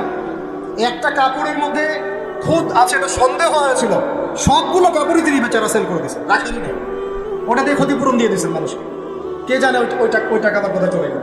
ওইটার জন্য যদি আমার ইবাদত কবুল না হয়, তাদের চিন্তা এমন ছিল। চিন্তা করেন, তো ব্যবসায়ী ভাইরা কিন্তু আরো বড় ক্ষতির মধ্যে আছে। যদি মাপে কম দেন, রিজিক হারাম হয়ে যাবে। আল্লাহর কসম করে যদি মিথ্যা কসম করে পণ্য বিক্রি করেন, রিজিক হারাম হয়ে যাবে। যদি সুদী লোন নিয়ে ব্যবসা করেন, রিজিক হারাম হয়ে যাবে। সুদী লোন নিয়ে ব্যবসা করলে রিজিক হারাম হয়ে যাবে। তারপরে যদি মার্কেটে কৃত্রিম সিন্ডিকেট তৈরি করেন, রিজিক হারাম হয়ে যাবে। মার্কেটে একটা প্রাইস আছে ফিক্স করা, এই প্রাইসটাকে সিন্ডিকেট করে বাড়ায় দিলেন, রিজিক হারাম হয়ে যাবে। ইচ্ছা করে ফরমালিন মিশাইছেন, হারাম হয়ে গেল। মাপে কম দিলেন, হারাম হয়ে গেল। আল্লাহর নামে মিথ্যা কসম করলেন, হারাম হয়ে গেল। শুধু তাই না, এই ব্যবসায়ীদের, অসাধু ব্যবসায়ীদের কারণে আল্লাহর পক্ষ থেকে ওই জাতির উপর একটা আযাব নেমে আসে। এই আযাবের নাম হচ্ছে দুর্ভিক্ষ। কি আযাব বলেন? দিন দিন আস্তে আস্তে ওইদিকে যাবে, যদি না আমরা সংশোধন হই। আল্লাহ পাক আমাদেরকে সংশোধিত হওয়ার তৌফিক দান করেন। মানে অর্থনৈতিক জীবনে আমার ওই চেতনা থাকা চাই যে আল্লাহ আমাকে দেখছেন, আল্লাহ আমাকে, আমি মাপে কম দিতে পারবো না কারণ আল্লাহ আমাকে দেখছেন। আমি সুদের টাকাটা নিতে পারবো না, পকেটে ঢুকাইতে পারবো না কারণ বলেন আল্লাহ আমাকে দেখছেন। আমি মানুষকে মিথ্যা কথা বলে এইটা পণ্য বিক্রি করতে পারবো না কারণ আল্লাহ আমাকে দেখছেন। বাস এই কনসিয়াসনেসটা মানুষের মধ্যে ঢুকানোর জন্যই আল্লাহ পাক এই রমজানের সামটাকে ফরজ করেছে। আমি কি বুঝাতে পারতেছি ভাই? আচ্ছা, শেষ করে দিচ্ছি, আর লম্বা করবো না বেশি, আর দুটো চারটা পয়েন্ট আলোচনা করে শেষ করবো। শুনে এবার কয়টা দিক বললাম? ব্যক্তি জীবনে তাকওয়া বজায় রাখবো, বলি আমিন। শিক্ষা জীবনে তার তাকওয়া বজায় রাখবো, বলি আমিন। পারিবারিক জীবনে আমি আমার তাকওয়া ধরে রাখবো ইনশাআল্লাহ, বলি আমিন। অর্থনৈতিক জীবনে আমরা তাকওয়া ধরে রাখবো ইনশাআল্লাহ, বলি আমিন। আমাদের আরেকটা জীবন আছে সাংস্কৃতিক জীবন। কি জীবন? এখানে পুরা সব ইহুদি খ্রিস্টান মুসলিমদের সংস্কৃতি নিয়ে আমরা এখন চলতেছি। একটু আমার কথা মন খারাপ করে না, আজকের পর থেকে দাড়িতে হাত লাগাবো না। কেন লাগাবেন না? এটা যদি আপনি এভাবে ছিলে ফেলেন, মনে রাখবেন এটা নবীর সুন্নতকে আপনি জবাই করতেছেন। কি করতেছেন? করবেন না আপনি। এর জন্য আপনার রিজিক বন্ধ হয়ে যাবে না, রিজিক আরো বাড়বে ইনশাআল্লাহ। রিজিক আপনার বস দেয় না, রিজিক আপনার চাকরি ক্ষেত্রের বস দেয় না, রিজিক আপনার ওই এমডি স্যার দেয় না। ওই এমডি স্যারের মতো কোটি কোটি এমডি স্যারকে খাওয়ান আল্লাহ পাক। কথা বুঝতে পারলেন? যদি বলে দাঁড়িয়ে রাখলে চাকরি হবে না, আপনি বলবেন এই চাকরির আমার দরকার নেই, আমি শশা বিক্রি করে খাবো, আমি মুদির দোকানদারি করে খাবো, আমি ছোট্ট উদ্যোক্তা হয়ে খাবো, তাও ভালো, দাঁড়িয়ে তাও শেষ করবো না ইনশাআল্লাহ। যেটা করতে কথা আমি রিজিক আল্লাহ পাক দিবেন ইনশাআল্লাহ। তাওয়াক্কুল করেন, আল্লাহ পাক পাখিদেরকে যেমন করে খাওয়ায় আপনাকে খাওয়াবেন ইনশাআল্লাহ। খাওয়াবেন ইনশাআল্লাহ। আমাকে বলেন এই সমুদ্রের নিচে কত প্রাণী আছে কেউ জানে? আচ্ছা, ওদেরকে ঘুষ খাওয়া লাগে, সুদ খাওয়া লাগে, ওদেরকে আল্লাহ বিরোধী কোনো কাজ করা লাগে? কে রিজিক দেয়? এই জমিনের মধ্যে কত প্রাণী আছে? আমরা বাদ দিয়ে, মানুষকে বাদ দেন, অন্য কত মাখলুক আছে, লাখ লাখ কোটি কোটি আছে না? ওরা কি সুদ খায়, ঘুষ খায়, দুর্নীতি করে, মানুষের সম্পদ আত্মসাৎ করে? ওদেরকে কে খাওয়ায়? শুধু মানুষ আর জিন, এই দুইটা জাতি আছে যারা নিজেদেরকে মনে করে আমরাই রিজিকের মালিক। না মনে করলে তো আপনি ভয় করতেন না। আপনি মনে করতেছেন ভিতর থেকে যে আমি যদি এটা রাখি তাহলে আমার চাকরি চলে যাবে না, আর চাকরি চলে গেলে আমার তো আর বউ বাচ্চা খাইতে পারবে না। মানে বউ বাচ্চার খাওয়ার দায়িত্ব মনে আপনার নিজের। মনে করেন আল্লাহ না করুক, কথার কথা মনে করেন আল্লাহ না করুক যে বাংলাদেশে বড় কিছু হয়ে গেছে, বাংলাদেশ থেকে ধরেন 5 কোটি মানুষ নাই, গায়ে হইতে পারে না? পারে না? পারে না। বলছে যারা ওখানে 5 তলা 6 তলায় গিয়েছিল খাবার খাই, ওরা কি জানতো যে এরপরে এখানে পুরো মরতে হবে? জানতো? হঠাৎ করে আল্লাহর গজব আসতে পারে না? আর গজব ডাকার তো সব পদ্ধতি আমরা এখন অবলম্বন করে ফেলছি। গজব আসে শিরকের কারণে, শিরক দিয়ে ভর্তি হয়ে গেছে। গজব আসে হচ্ছে সুদের কারণে, সুদ দিয়ে ভর্তি হয়ে গেছে। গজব আসে হচ্ছে বেহায়াপনার কারণে, বেলাল্লাপনা, বেহায়াপনা, মানে পর্নোগ্রাফি, জিনা, ব্যভিচার ভর্তি হয় নাই? মেয়েরা ছেলেদের পোশাক পরে হাঁটতেছে রাস্তাঘাটে, করতেছে না? হায়া লজ্জা সব উঠে গেছে। তারপরে গান বাজনা বাদ্যযন্ত্র, এটা গজব নাজিলের কারণ, বাড়ছে না? কিছু বলতে গেলে আপনাকে শাসাই দিবে উল্টা, আপনাকে শাসাই দিবে, এরকম একটা অবস্থা। তারপর একটা হচ্ছে গজব নাজিল হওয়ার, সেটা মাপে কম দেওয়া, ওই কমে সোহাইব এলো, মানুষের সম্পদ অন্যায়ভাবে ঠকা খাইতো। এগুলো আমরা করি না? মানে শিরক, কুফরি, কেবর, অহংকার, জেনা, ব্যভিচার, মদ পান, সুদ, এগুলো আমাদের মধ্যে ছড়াই গেছে না? চাই নাই? এমনকি সমকামিতাও তো ছড়াই নাই। এখন আবার লিঙ্গ পরিবর্তন করে মানুষ ট্রান্সজেন্ডার হইতেছে, ইত্যাদি ইত্যাদি, নাউজুবিল্লাহ। আর আল্লাহ পাকের বিধান, কোরআন বাদ দিয়ে তো তাগুতি বিধান চলতেই আছে না?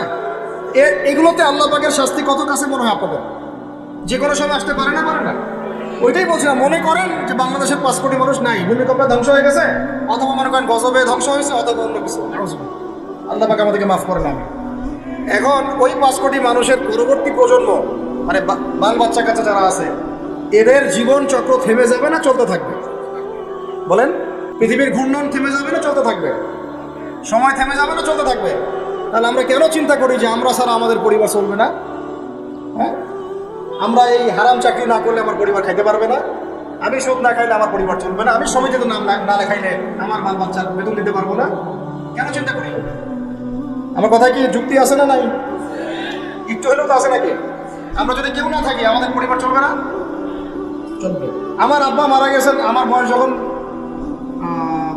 5.5 কি 6 বছর, আমার ঠিক মনেও নাই স্মৃতিতে, 5.5 কি 6 বছর, এরকম অনেকেই আছে। ছোটবেলায় বাবা, আমাদের নবী সাল্লাল্লাহু আলাইহি ওয়াসাল্লাম তো বাবা জন্মের আগে ইন্তেকাল করেছে, বলেন নাই? তো যখন আমার আব্বাদের জেনারেশন জীবিত ছিল, তখন তারা চিন্তা করতো আমাদের ছেলেরা কিভাবে খাবে, কি পড়বে, কোন বাসায় থাকবে, কি করবে, চিন্তা করতো না। এখন যে আমি ধরেন এটা কত বছর, 2024, 98, 26 বছর থেকে আমি এতিম অবস্থায় আছি। কত বছর? 26 বছর হয়ে গেছে। 26 বছর আমি চলি নাই, খাই নাই, কাপড় পরি নাই, পড়াশোনা করি নাই, আজকে আপনাদের সামনে বসে আছি না। কার দেওয়া? তাহলে আমাদের চিন্তাটাকে আগে আল্লাহমুখী করতে হবে। রমজান এই চিন্তাগুলো দেওয়ার জন্যই আসে। আল্লাহ কনসিয়াসনেস, তাকে মনের মতো ঢোকানো যে আল্লাহ আছেন আমার সাথে, আল্লাহ আমাকে দেখছেন, আমার কথা শুনছেন, আমার জীবনের সবগুলো ডিপার্টমেন্ট আমি আল্লাহ ভীতি দিয়ে ঢেলে সাজাবো ইনশাআল্লাহ। তাহলে আল্লাহ পাক বেহিসাব রিজিক দেবেন ইনশাআল্লাহ, বেহিসাব ইনশাআল্লাহ। তো যেটা বলছিলাম, আর দুটা পয়েন্ট বলে শেষ করতেছি ভাই। আমরা যে সাংস্কৃতিক অঙ্গনে যে যখন যাব, এখানে আল্লাহ ভীতির পরিচয় দেওয়া লাগবে। আমি এমন কোনো সংস্কৃতি ফলো করতে পারবো না যেটা আল্লাহর বিরুদ্ধে যায়, রাসূলের বিরুদ্ধে যায়। সবার আগে নিজের চেহারা ঠিক করেন, কাপড় ঠিক করেন, মাথায় টুপি নিয়ে আসেন, পাগড়ি নিয়ে আসেন, ঢিলাঢালা পোশাক করেন। আমি বলতেছি না যে আপনার শার্ট প্যান্ট পরে নামাজ হবে না ইত্যাদি, এই মাসালা আমি দিতে যাচ্ছি, এটা অন্য মাসালা, অন্য আলোচনা। কিন্তু আমরা আমাদের নবীর সুন্নত নিয়ে গর্বিত থাকবো। এটা আমার নবীর সুন্নত, আমার নবী মুহাম্মদের সুন্নত সাল্লাল্লাহু আলাইহি ওয়াসাল্লাম, যার হাতে আমি হাউজে কাউসারের পানি খাইতে চাই, যাকে আমি স্বপ্নে একবার দেখতে চাই। দোয়া করি না আমরা এগুলা? যার রওজার সামনে গেলে আমাদের চোখ দিয়ে ধর করে পানি পড়তে থাকে, তিনি ওখানে জীবিত না? আমাদের সালামের উত্তর দেন না? সুবহানাল্লাহ। আপনার কি বলবো, আসলে প্রসঙ্গক্রমে কথা চলে আসে। যেই মানে জমিনে নবী সাল্লাল্লাহু আলাইহি ওয়াসাল্লাম শুয়ে আছেন, সাহাবায়ে আজমাইন শুয়ে আছেন, এখন ওইখানে দেখতেছি যে 70টা সিনেমা হল চালু হয়ে গেল। কি একটা অবস্থা! সুবহানাল্লাহ। আল্লাহর ভয় কোথায় চলে গেছে।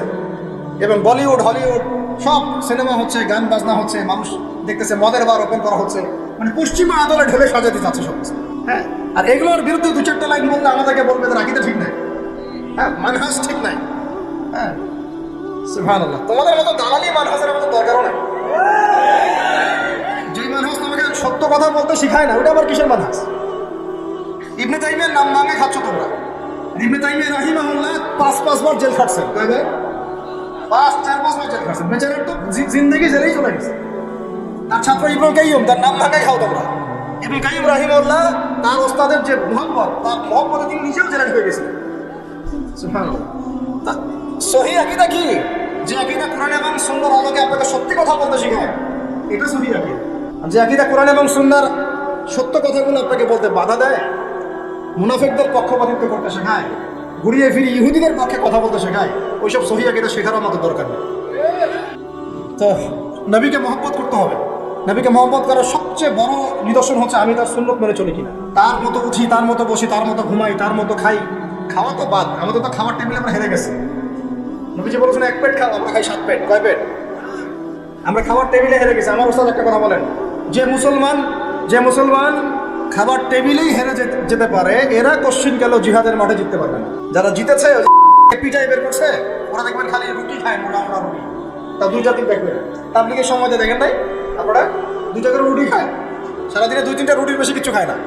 ওদের ফিগার ফিটনেস আমাদের চেয়ে এত বেশি ভালো, আমার মতো 10টা ছেলেকে একই সময় দিতে পারবে, এত ভালো। সপ্তাহে 1 দিন খালি রাইস খায়, তাও শুক্রবারে। এটা দেখছি আমরা তাবলীগে। তাদের দ্বারা ইসলামের যে খেদমত হয়েছে, আমাদের দ্বারা হয়েছে? খাবার টেবিলে আমরা হেরে গেছি। খাবার ঠিক করেন। রমজান মাসে বেশি বেশি খাবেন না, গপ করে খাবেন না। সাহারিতে পরিমিতি খাবেন, কিন্তু পুষ্টিকর খাবার খাবেন। ইফতারে আবার 7 পেট খেয়ে তারাবির নামাজে ঘুমায় যান। লিমিটেড খাবেন, কিন্তু পুষ্টিকর খাবার খাবেন। আর এখনকার খাবারের যে মান, এগুলো যত কম খাওয়া যায় ততই ভালো। আমার খুব মন চায় যে সব দেশি পণ্যের একটা বিজনেস শুরু করি। আমি নিয়ত করছি, আল্লাহ পাক তৌফিক দান করুন। মানে আমরা চাচ্ছি ব্যবসা করতে, এবং অনেক তরুণ উদ্যোক্তা আছে আমাদের ভাইরা, তাদের থেকে আমরা একটা সমন্বয় চাচ্ছি। সব দেশি পণ্যগুলো যদি একটা সুন্দরভাবে পাওয়া যায় এক জায়গায়, আমাদের জন্য খুব ভালো হয়। ফ্রেশ খাবার খেতে পারে। এখন কোথায় ফ্রেশ খাবার পাবেন? চালে ভেজাল, মাছে ভেজাল। গোস্ত খাচ্ছেন আপনি, গরুর গোস্ত, ওইখানে ভেজাল। খাইলে ক্যান্সার হবে। একটা ডাব কিনতে যাচ্ছেন ঢাকা শহরে, ডাব, ওই ডাবের পানি এসে আগেই বের করে রেখে দিয়েছে। কি অবস্থা চিন্তা করছেন? প্রতারণা দিয়ে ভরে গেছে পুরা, উপর থেকে নিচ পর্যন্ত খালি প্রতারণা। এত ইনোভেটিভ বুদ্ধি মানুষের মাথায়। বিশ্বাস হারাই গেছে শহর থেকে, প্রতারণা হারাই গেছে, প্রতারণা মানে আমারও উঠে গেছে, প্রতারণা নিয়ে ভর্তি হয়ে গেছে। স্তরে আমরা এইভাবে একে অপরকে ঠকাচ্ছি। কে কাকে ঠকাবো, এটাকে আমি ক্রেডিট মনে করি। আর পরিচয় হয়ে গেছে আমাদের এরকম, ভাই কি নাম, কি করেন? আমার নাম অমুক। ওই যে দেখতেছেন 10তলা বিল্ডিংটা, ওটা আমার। এটাই পরিচয়। কি নাম আপনার, কি করেন, পেশা কি? ওই যে অমুক জায়গায় একটা সোসাইটি আছে, ওই সোসাইটিতে একটা ফ্ল্যাট আছে আমার। এটা পরিচয়, এটাই পরিচয়। আর আপনাদেরকে হাদিসটা শোনাই দিই, নব সামনে পারতেছে। নবী সাল্লাল্লাহু আলাইহি ওয়াসাল্লাম বলেছেন, একটা হাদিসে আল্লাহ নবীকে জিবরাইল আলাইহিস সালাম এসে 4টা প্রশ্ন করেছেন, 4টা উত্তর দিয়েছেন। শেষেরটাতে তিনি বলেছেন কিয়ামত কবে হবে আমি জানি না। মাল মাসউলু আনহা বিআলাম মিনাস সাইল। প্রথমে ছিল ইসলাম কাকে বলে, ঈমান কাকে বলে, ইহসান কাকে বলে, তারপরে প্রশ্ন করেছেন কিয়ামত কবে হবে, তিনি বলেছেন আমি জানি না। মাল মাসউলু আনহা বিআলাম মিনাস সাইল। প্রশ্নকারী উত্তরদাতা চেয়ে বেশি জানে না, বা আমাদের দুজনের কেউই জানে না এক্স্যাক্টলি কোন ডেটে কিয়ামত হবে। পঞ্চম প্রশ্ন তিনি করছেন আরেকবার, যে ফাখবিরনি আন আমারাতিহা, তাহলে কিছু মানে আলামত বলে দেন, কিয়ামতের কি বলে দেন, কিছু নিদর্শন বা আলামত বলে দেন। নবী সাল্লাল্লাহু আলাইহি ওয়াসাল্লাম এমন 2টা আলামত বলেছেন যার সাথে বর্তমান বিশ্বের প্রত্যেকটা বড় বড় শহর মিলে যাবে, প্রত্যেকটা বড় বড় শহর, এমনকি আমাদের ঢাকাও। নবীজি বলছেন, শুনেন সাল্লাল্লাহু আলাইহি ওয়াসাল্লাম, তিনি বলছেন আনতালিদা লাবাতু রাব্বাতুহা, যখন দেখবা যে দাসী তার মনিবকে জন্ম দিচ্ছে, দাসী তার মনিবকে জন্ম দিচ্ছে। অনেক ব্যাখ্যা হয়, ওলামায়ে কেরামের একটা ব্যাখ্যা বলা সবক শোনাই দিচ্ছি। ওলামায়ে কেরামের একটা সবক হচ্ছে আনতালিদা লাবাতু রাব্বাতুহা, দাসী তার মনিবকে জন্ম দিচ্ছে মানে শেষ জামানায় সত্য হবে মিথ্যা, মিথ্যা হবে সত্য, ন্যায় হবে অন্যায়, অন্যায় হবে ন্যায়, হক হবে বাতিল, বাতিল হবে হক। মানে আমানতদার তাকে বলবে খেয়ানতকারী, খেয়ানতকারীকে বলবে আমানত, মানে উল্টায় যাবে মানদণ্ডটা। এটা হচ্ছে দাসী মনিবকে জন্ম দিচ্ছে, কারণ আসলে দাসী মনিবকে জন্ম দেয় না। আরেক শ্রেণীর ওলামায়ে কেরাম তারা বলেছেন যে এর অর্থ হচ্ছে এমন যে পিতা মাতার সাথে দাস দাসীর মতো আচরণ করা, এটা একটা ব্যাখ্যা। তো এরপরে দেখেন এই আলামতটা মিলে যায় না আমাদের সোসাইটির সাথে, সমাজের সাথে, বিশ্বের সাথে, মানদণ্ড উল্টাই গেছে না। আরেকটা যেটা, এটা আপনার সামনে চোখ খুলে দিবে। দ্বিতীয়টা তিনি বলছেন ওয়ান তারাল হুফাতাল উরাতাল আলাতা রিয়া শাইয়া তাতাওয়ালুনা ফিল দুনিয়া, যখন তোমরা দেখবে, ঢাকাবাসী শোনেন, যখন তোমরা দেখবা সমাজের নগ্ন পদের, মানে স্যান্ডেল কেনার টাকা ছিল না, একদমই ভোকা টাকা, স্যান্ডেল কেনার টাকা, তাহলে কত মানে নিচেতে চিন্তা করেন, নগ্ন পদের নগ্ন দেহের, মানে দেহে কাপড় পরার টাকা ছিল না, অর্থ ছিল, সামর্থ্য ছিল না, এবং রাখাল ছিল, রিয়া শাইয়া, পশুপালন করতে রাখাল। এরা ইয়াতাতাওয়ালুনা ফিল বুনিয়ান, এরা উঁচু উঁচু বিল্ডিং নির্মাণ করবে না, বরং উঁচু উঁচু বিল্ডিং নির্মাণের প্রতিযোগিতা করবে। কিয়ামতের অন্যতম একটা নিদর্শন হচ্ছে যাদের পায়ে স্যান্ডেল ছিল না, গায়ে কি ছিল না, কাপড় ছিল না, রিয়াশাই রাখাল শ্রেণীর মানুষ ছিল, এরকম নিম্ন শ্রেণীর মানুষেরা উঁচু উঁচু বিল্ডিং নির্মাণে কি করবে, প্রতিযোগিতা। আপনার 10 আমার 15, আপনার 15 আমার 16, আপনার 4টা ফ্ল্যাট আমার 5টা, আপনার 2টা বাড়ি আমার গুলশান বানানি বাড়ি ধারা এগুলো মিলে 4টা 5টা বাড়ি। ইয়াতাতাওয়ালুনা ফিল বুনিয়ান, কিন্তু শুরুতে দেখবেন এদের পায়ে কিছুই ছিল না, স্যান্ডেলও ছিল না, গায়ে কাপড় ছিল। এটাকে আমাদের অন্যতম শ্রেষ্ঠ একটা নিদর্শন, যেটার মধ্যে পুরো এই বিশ্বটা এখন ডুবে আছে।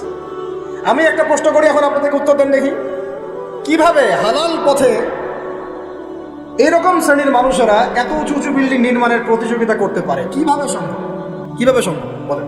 আপনি দুজন কি এখন 50 তলা বিল্ডিং নির্মাণের প্রতিযোগিতা করতে পারবেন এখন এই অবস্থায়? এখন আমাদের কনক্লুশন শুনেন, এটা সম্ভব 3টা মাধ্যমে। কয়টা মাধ্যম? এক, হয় অন্যের সম্পদ গুন্ডাগিরি করে, জুলুম করে, ওই মারামারি কাটাকাটি দাঙ্গা হাঙ্গামা করে দখল করতে হবে, জুলুম করে। এক, এটা হচ্ছে না সমাজে, হয় না, ভূমিদস্যু নাই, ওরাও দাপট দিয়ে সব দখল করে ফেলতেছে। পরকালে কোনো ভয়ই নাই, আল্লাহ পাক যে কাঁধের মধ্যে 7 তবক জমি চাপাই দিবে, এটা ভয় নাই। মানে মানুষের, আল্লাহ পাক আমাদেরকে হেদায়েত দান করে না, আমি মানুষের চিন্তা এখন এমন জায়গায় গেছে। লাস্ট টাইম আমি উত্তরবঙ্গে একটা সফর করেছিলাম, ছেলে পেলে মানুষকে ঠকায় ভিসার প্রতারণা করে মানুষকে মানব পাচার করতেছে, এটা একটা চক্র ধরা পড়ছে। তো এই চক্রের একজনের সাথে আমাদের একদিনই ভাই কোনোভাবে একটা কথা হয়েছে, দাওয়াত দিচ্ছে, সে মসজিদে নামাজ পড়তে আসছে, জিজ্ঞাসা করছে কি করেন, বলছে আমরা এরকম ভিসা এগুলো ব্যবসাটা ফেলি। তো বলছে এগুলো হারাম, আপনাকে আল্লাহকে ভয় করে না, ভয় লাগে না, বুঝছেন কথা? তাদের কথাটা এরকম, আমরা জানি ভাই আমরা জাহান্নামে যাবো। চিন্তা করছেন কথাটার লেভেলটা কি? আমরা তো জানি ভাই আমরা জাহান্নামে যাবো, মেনেই নিছি আমরা, নাউজুবিল্লাহ। তো এই অবস্থায় চলে আসছে। তো এইভাবে মানুষের জমি দখল করে হতে পারে একটা পদ্ধতি। 2 হচ্ছে সুদের মাধ্যমে। কিসের মাধ্যমে? সুদের মাধ্যমে। এটা হচ্ছে একটা জাজল্যমান একটা মিসাল হতে পারে যুগের জন্য। এর মধ্য দিয়ে নগ্ন পদের নগ্ন দেহের মানুষরা উঁচু উঁচু বিল্ডিং নির্মাণ করতে পারে। প্রত্যেকটা বড় বড় বিল্ডিং এর পিছনে, ইটের পিছনে, প্লাস্টারের পিছনে, একেবারে রডের পিছনে সুদ আছে আর সুদ আছে। এমনকি আমি ধরেন যে একটা জায়গায় ভাড়া থাকি, ফ্ল্যাট একটা ভাড়া থাকি, ওই ভাড়া তো আমাকে দিতে হচ্ছে না, ওই ভাড়া হয়তো দেখা যাবে ফ্ল্যাট মালিকরা যারা আছে ওরা নিয়ে ওদের সুদের লোন শোধ করতেছে। এটা সেই যুগ হয়ে গেল যে আমি সুদ থেকে বাঁচতে চাচ্ছি, কিন্তু কোনো না কোনোভাবে আমিও জড়াই যাচ্ছি। বুঝাতে পারতেছেন না? আপনি খাচ্ছেন না, কিন্তু আপনাকে আপনার রিজিককে পুঁজি করে আপনি সমর্থন করতেছেন, বা আপনাকে করতে হচ্ছে, বাধ্য হয়ে যাচ্ছেন আপনি। আরেকটা ওয়ে হতে পারে, সেটা হলো একটা কি হতে পারে, ধরেন আমি একটা বলে দিলাম, একটা বললাম অন্যায় দুর্নীতির মাধ্যমে, একটা হচ্ছে কি সুদের মাধ্যমে, একটা হচ্ছে জুলুমের মাধ্যমে। কিসের মাধ্যমে? জুলুমের মাধ্যমে অন্যের সম্পদ আত্মসাৎ করে উঁচু উঁচু বিল্ডিং নির্মাণ করা সম্ভব। তাহলে এখন আমাকে বলেন, এই পুরো সিচুয়েশনের মধ্যে আমরা পড়ে আসি না না? তাহলে আমরা কি আমাদের একটু রমজান মাসে নিজেদের নিয়ে ফিকির করা উচিত না, যে আমরা যে পরিস্থিতির মধ্যে আছি এটাকে বোঝার চেষ্টা করা উচিত। এরপরে যে পাপগুলো চারপাশে চলতেছে এগুলোতে ভয় পাওয়া উচিত। কোন দিন না আল্লাহর গজব নেমে আসে, এখান থেকে নিজেদেরকে বাঁচিয়ে রাখা উচিত, মানে সর্বোচ্চ চেষ্টা করা উচিত দূরে থাকা, এবং একই সাথে এগুলোকে সংশোধনের জন্য ফিকির করা উচিত। এই সংশোধন একা একা হবে না, এই সংশোধনের জন্য দরকার ব্যক্তিগত উদ্যোগ, ওলামায়ে কেরামের পদক্ষেপ, তাদের ঐক্য, মসজিদ মাদ্রাসার ভূমিকা, সর্বোপরি রাষ্ট্র শক্তির একটা ভূমিকার দরকার আছে। আমি বুঝাই একটা জিনিস আপনাকে। এই যে জুব্বাটা আমি পরে আছি, এটা মনে করেন আপনি হাতে তৈরি করেন, হাতে তৈরি করেন, যে টেইলার আছেন আমাদের, হাতে তৈরি করেন পাঞ্জাবি, আর আপনার একটা জুব্বা তৈরি করার ফ্যাক্টরি আছে। উৎপাদন কোনটার বেশি হবে বলেন? যে হাতে তৈরি করা ও বেশি উৎপাদন করতে পারবে, না যে ফ্যাক্টরি দিয়েছে সে বেশি উৎপাদন করতে পারবে? ইসলামী রাষ্ট্র হচ্ছে এরকম একটা ফ্যাক্টরি, যেটা চাইলে অনেক অনেক বেশি ভালো ভালো প্রোডাক্ট জনগণকে খুব দ্রুত সময় দিতে পারে। আমি দাওয়া দিয়ে যতটুকু না ইসলাম এবং সংশোধন করতে পারবো, একজন ওমরের মতো রাষ্ট্রপ্রধান চাইলে পুরো সমাজটাকে অনেক সহজেই সংস্কার করতে পারবে। এই জিনিসটাই ঘাটতি আছে না নাই? আমরা দোয়া করি আল্লাহ পাক আমাদের প্রত্যেক এলাকার মেম্বার, চেয়ারম্যান, এমপি, মন্ত্রী যারা আছে সবাইকে ইসলামের সহি বুঝ দান করে, তাদের সবাইকে ইসলামের জন্য কাজ করার তৌফিক দান। তারা যদি সদ উদ্যোগ নিতে পারে সমাজের এই সমস্যাগুলো কেটে যাবে। আর আমরা বয়ান করে, দাওয়াত দিয়ে, মাহফিল করে কতটুকুই বা আমরা কাজ করতে পারবো? কতটুকু করতে পারবো? বেশি করতে পারবেন না। আল্লাহ পাক আমাদের সবাইকে এই রমজানে পরিশুদ্ধি অর্জন করার তৌফিক দান করেন। আর একটা খালি ডিপার্টমেন্ট আমরা শেষ করবো, আমরা আমাদের ব্যক্তি জীবন তারপর মানদণ্ডে ঢেলে সাজাবো ইনশাআল্লাহ, আমাদের ইবাদত বন্দেকে ঢেলে সাজাবো ইনশাআল্লাহ, আমাদের অর্থনৈতিক পরিবার ঢেলে সাজাবো, সংস্কৃতি ঢেলে সাজাবো, আর সংস্কৃতির মধ্যে আমরা নবীর সুন্নতের বাইরে যাবো না ইনশাআল্লাহ। পশ্চিমাদের ইহুদিদের মুশরিকদের কোনো সুন্নতের উপর আমল করবো না ইনশাআল্লাহ। তাহলে ঘরে ঘরে কি এখন গান বাজনা বাজবে? তা বন্ধ করবেন। তারপরে ঘরে ঘরে কি স্টার জলসা জি বাংলা আরো বাড়বে? আমাদের মা বোনদেরকে বুঝাবেন, মাঝে মাঝে কঠোর হবেন। পুরুষ যদি হয়ে থাকেন একটা ধমক লাগাই দিবেন, দ্বিতীয়বার যেন কথা বলতে না হয়। পুরুষের মতো পুরুষ হয়ে বাঁচেন। বিশ্বাস করেন, এখন কোনো কোনো ক্ষেত্রে ছেলেদের আচরণ দেখলে মনে হয় যে তারা মেয়ে হয়ে গেছে, আর মেয়েদের আচরণ দেখলে মনে হয় ওরাই ছেলে মনে হয়। ওদের কথার ভয়েস, মালার ভয়েস, চলার ধরন, দাপট সব ছেলেদের মতো। আর ছেলেরা কি করে জানেন? ফেসবুকে পয়সা মেয়েদের মতো চুলাচুলি করে, কামড়াকামড়ি করে, কমেন্টে করে। মাঠে এসে লড়তে পারে না, কিন্তু মাঠে লড়তে পারবে না, সামনাসামনি আসতে পারবে না, ও ফেসবুকে শেষ ওইখানে। একেবারে গালি গালাস করে ধুয়ে রেখে দিতেছে। ওই কথাটাই সামনাসামনি বলার মতো বুকের পাঠা নাই, কিন্তু কথা বুঝতে পারছেন? আমাদের ছেলেদের গায়েরত ব্যক্তিত্ব ছেলেদের মতো হওয়া উচিত। পরিবারটা আমরা কন্ট্রোল করবো ইনশাআল্লাহ। আমার মেয়ে, আমরা বেঁচে থাকতে আমাদের মেয়েরা বেপরদা বাইরে যাবে না, আমরা বেঁচে থাকতে আমাদের স্ত্রীরা বাইরে বেপরদা যাবে না, পারা যাবে না ইনশাআল্লাহ। আর মা এবং বাবাদের প্রতি কঠোর হওয়া যাবে না। অনেক পরিবারে মা বাবা কথা শোনে না, আমরা জানি, তখন তাদেরকে বুঝাতে হবে, দাওয়াত দিতে হবে। তাদেরকে তো আপনি শাসন করতে পারবেন, শাসন করতে পারবেন, বুঝাবেন। সবশেষ কথা হচ্ছে, এই রমাদান আমাদেরকে শিক্ষা দিবে যাতে আমরা ওই তাকওয়া আমাদের রাজনৈতিক জীবনেও বাস্তবায়ন করি, কারণ এটা আপনার জীবনের একটা গুরুত্বপূর্ণ অংশ। আল্লাহ পাক আপনাকে তৌফিক দিয়েছেন, ক্ষমতা দিয়েছেন, আপনি পলিটিক্স করছেন। এখানে কি আল্লাহ ভীতির কোনো জায়গাই নাই? হ্যাঁ, এখানে আল্লাহকে ভয় করার দরকার নাই, নাকি এখানে আমি মানুষকে ভয় করবো? কোনটা? আমি কি এখানে চাইলে একটা মানুষের ক্ষতি করে দিতে পারি, একটা মিথ্যা মামলা ধরা দিতে পারি? আমি চাইলে একটা মাজলুমের প্রতি, দুর্বলের প্রতি জুলুম করতে পারি? নাকি আল্লাহ পাক আমাকে যে দায়িত্ব দিয়েছেন এটাকে আল্লাহর পথে কাজে লাগাবো? কোনটা করবো? এটাই হচ্ছে পলিটিক্যাল লাইফ। আপনারা অনেকে বলেন ইসলাম এক জিনিস, পলিটিক্স আরেক জিনিস, অথচ সূরা বাকারার শুরুর দিকে আপনি পাবেন ওয়াইয ক্বালা রাব্বুকা লিল মালাইকা ইন্নী জাইলুন ফিল আরদি খলিফা। আদম আলাইহিস সালামকে আল্লাহ পাক দুনিয়াতে পাঠিয়েছেন আল্লাহর কি হিসেবে? খলিফা হিসেবে। খলিফা কে? যে আল্লাহর খেলাফা বাস্তবায়ন করে সে। আল্লাহর খেলাফা কি? আল্লাহর বিধান অনুযায়ী সমাজ চালানোই হচ্ছে আল্লাহর খেলাফা। বুঝতে পারলাম না? আদম আলাইহিস সালাম কি হিসেবে এসেছেন? উত্তর খলিফা হিসেবে। খলিফা কাকে বলে? যে আল্লাহর খিলাফা বাস্তবায়ন করে। আল্লাহর খিলাফা কি? আল্লাহর বিধান দিয়ে আল্লাহর জমিন শাসন কর, এটাই খিলাফা। তাহলে ইসলামে পলিটিক্স নাই? শুরুতেই তো পলিটিক্যাল কনসেপ্ট পাচ্ছে না। আমরা সবাই আল্লাহর খলিফা নই? আমরা সবাইকে আল্লাহর খলিফা না? আল্লাহর খলিফা হিসেবে আমাদের দায়িত্ব কি? শয়তানের বিধান বাস্তবায়ন করা না আল্লাহর বিধান বাস্তবায়ন? এটা হলো আমাদের পলিটিক্যাল হিদায়াত কোরআন থেকে। আল্লাহ রাব্বুল আলামিন আমাদের সবাইকে কথাগুলো বোঝার তৌফিক দান। শেষ করার আগে আমরা একটু নিয়াত করি, এই রমাদানে ইনশাআল্লাহ আমরা সময়কে সর্বোচ্চ মূল্যায়ন করবো। 2 নাম্বার, মানসিক শারীরিক আত্মিক প্রস্তুতি নিব যে রমাদান আসতেছে, একটা গোল্ডেন অপরচুনিটি আমার সামনে আসতেছে। 3 নাম্বার, এই রমজানে আমার প্রধান পাঠ্য বই হবে আল কোরআন, কারণ শাহরু রমাদানাল্লাযী উনজিলা ফীহিল কোরআন। এই রমাদান সেই মাস যে মাসে কি নাযিল হয়েছে? কোরআন নাযিল হয়েছে। তো আল্লাহ পাক আমাদের সবাইকে রমজান মাসে বেশি বেশি কোরআন তেলাওয়াত করার তৌফিক দান করেন, কোরআনের অর্থ করার তৌফিক দান করেন, এর আদেশ মানার তৌফিক দান করেন, এর নিষেধ ছাড়ার তৌফিক দান করেন, কোরআনের দাওয়াত মানুষের কাছে পৌঁছানোর তৌফিক দান করেন এবং কোরআনের সমাজ বাস্তবায়নের তৌফিক দান করেন। 4 নাম্বার হচ্ছে রমাদান মাসে আমরা একেবারে ভরপেট খাবো না ভাই, ঠিক আছে ভাই? নিয়ত করলাম তো ইনশাআল্লাহ। পুষ্টিকর খাবার, পরিমিত খাবার এবং ফ্রেশ খাবার। পুষ্টিকর খাবার, পরিমিত খাবার এবং ফ্রেশ খাবার। এর বাইরে গেলে আপনি ফিজিক্যালি দুর্বল হয়ে যাবেন, যে আমরা দুর্বল হয়ে গেছি এখন এই ভেজাল খেতে খেতে। প্রতিদিন আমরা বিষ খাচ্ছি, বিষ। কেমনে যে আমরা বেঁচে আছি আমরাই ভালো যাবো, সিরিয়াসলি বলতেছি। খাবারের যে অবস্থা, কেমনে যে আমরা বেঁচে আছি আমরাই ভালো যাবো। এই অধিদপ্তরগুলো যারা নিয়ন্ত্রণ করেন তারা যদি আইনের সুশাসন নিশ্চিত করতে পারতেন, মোবাইল কোর্ট বসায় বসায় ওমরের মতো শাস্তি দিতে পারতেন, কারো সাহস ছিল না খাবারে ভেজাল ঢোকা। জাতিকে মেরে ফেলতেছে, জাতিকে মেরে ফেলতেছে, ছেলে বাচ্চাদেরকে মেরে ফেলতেছে, বাচ্চাদের ব্রেন ডেভেলপমেন্ট হতে দিচ্ছে না। আমি তো প্যারেন্টিং নিয়ে পড়াশোনা করেছি, বাচ্চাদের ব্রেন ডেভেলপমেন্ট হতে দিচ্ছে না। খাদ্যের বাচ্চাকে কি কিনে দেন? চিপস কিনে দেন, চকলেট কিনে দেন, এটা কিনে দেন, সবই বিষ, বিষাক্ত জিনিস, সব বিষাক্ত। আমরা কি খাই? ফাস্টফুড, পিৎজা, বার্গার, রাস্তাঘাটে সব বিষাক্ত জিনিস। চাল ডাল তেল লবণ যা যা খাচ্ছেন মশলা, এর মধ্যে দেখবেন মিশাই দিচ্ছে ইটের গুঁড়া, ভুসি। এটা নিয়ে আমি আলাদিন কথা বলবো ইনশাআল্লাহ, অর্থনীতি নিয়ে। মানে এমন একটা অবস্থা যে নতুন করে ইসলামী অর্থনীতি প্রতিষ্ঠা করতে হবে এখন মনে হচ্ছে। আপনারা ব্যবসা করার নিয়ত করেন, হালাল পণ্যের ব্যবসা করেন, মানুষকে ভালো কিছু খাওয়ান, ভালো কিছু দেন, দেখবেন জাতি বাঁচবে ইনশাআল্লাহ এবং আপনারও কাস্টমার বাড়বে ইনশাআল্লাহ। কারণ আমরা সবাই ফ্রেশটাই তো চাই, 10 টাকা বেশি দিয়ে হলেও সেটাই কিনবো ইনশাআল্লাহ। আল্লাহ পাক আমাদেরকে রমজান মাসে পরিমিত খাবার তৌফিক দান করেন, পুষ্টিকর খাবার খাওয়ার তৌফিক দান করেন এবং বেহিসাব রিজিক দান করেন। 5 নম্বর হচ্ছে রমজানে আমরা তারাবি সালাত জামাতে পড়বো ইনশাআল্লাহ। রাকাত সংখ্যা নিয়ে গন্ডগোল হবে তো জানি, আমাদের কথা আমরা বলে দিচ্ছি। তারাবির নামাজ 1 নম্বর জামাতে পড়বো, 2 নম্বর 20 রাকাত পড়বো। কেউ যদি বলে আমি কম পড়ি, বলবেন ওকে পড়েন, কোনো সমস্যা নেই, আপনি পড়েন, কোনো সমস্যা নেই। কেউ যদি বলে আমি আরও বেশি পড়ি, পড়েন, সমস্যা নেই, 40 রাকাত পড়ে রাখেন, কোনো সমস্যা নেই। আমরা 20 রাকাত পড়ি, জামাতে পড়ি, কিন্তু সমস্যা তখন হবে যখন আপনি বলবেন আমাদের 20 রাকাতটা বেদাত। যদি এই কথাটা বলেন তাহলে সমস্যা হবে, তখন আমাদের সাথে মাদ্রাসায় বসতে হবে। আর আমি তো বলছি মাদ্রাসায় এরা বসবেন, কোথায় বসতে চাই? অনলাইনে।